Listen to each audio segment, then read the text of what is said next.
So we're downtown at the downtown mall. We're here at the Collector's Den. Can you tell me your name and a little bit about what you do here? Name is Matt Hanlon. I'm the general manager of Collector's Den in Indianapolis. How many stores do you own? 3. Okay. Whereabouts are they located? Got one in the Castleton Mall, one in the Circle Center Mall, one in the airport, and actually a 4th opening up in Greenwood in November. I had a few questions about sports collecting in general. What would you say is the difference between like a sports collector and someone who, say, collects toys? The difference, actually, I think both of them, I would say there's more of a similarity, actually, because both of them take you back to a memory of your childhood. Sports, the toy collectors, I guess, would be strictly going back to your childhood, Right.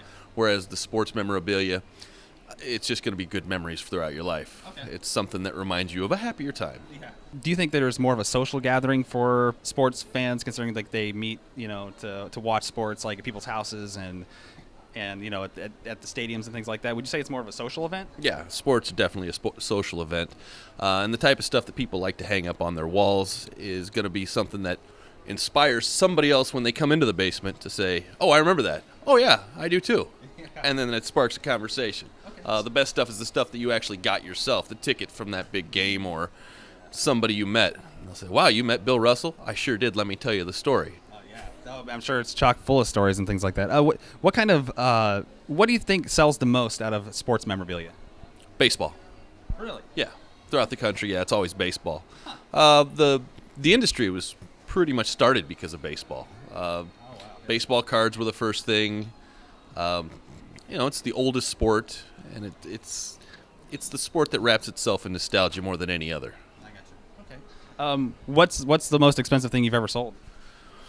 Babe Ruth baseballs. Babe Ruth. Yeah. I've sold autographed Babe Ruth baseballs. They'll go anywhere from mid-teens to upper 40s, thousands of dollars. Okay. What do you think is the hardest thing to get for sports memorabilia?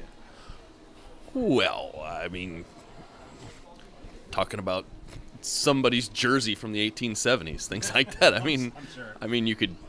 There's literally thousands of things that there's only one of, and may or may not even exist. Nobody knows. Right. Okay. Do you collect sports memorabilia yourself? No. No, you don't. Why not? Don't get high on your own supply. That's Okay. that works for every industry. Okay, so it's basically strictly business. Is it because of you just don't want to have any kind of emotional attachment to anything? Because you. Well, I suppose so.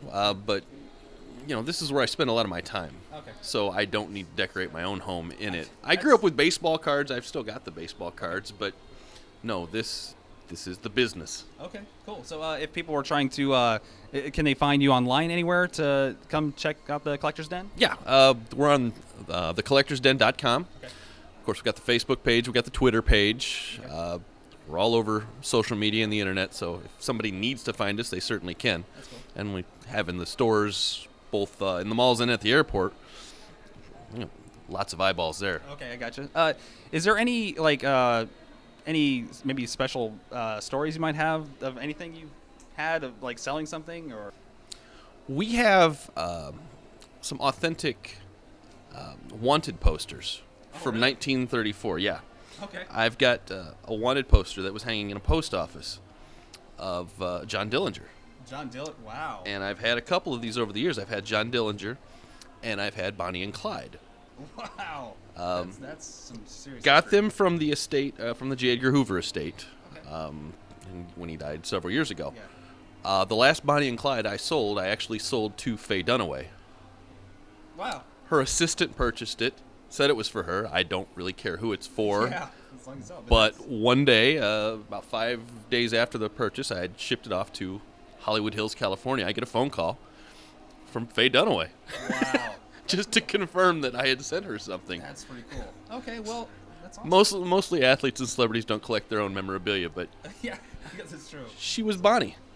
There you go. So, awesome. Well, thanks, and I do appreciate your time and giving us a little bit of insight into sports collecting. Certainly. Thanks.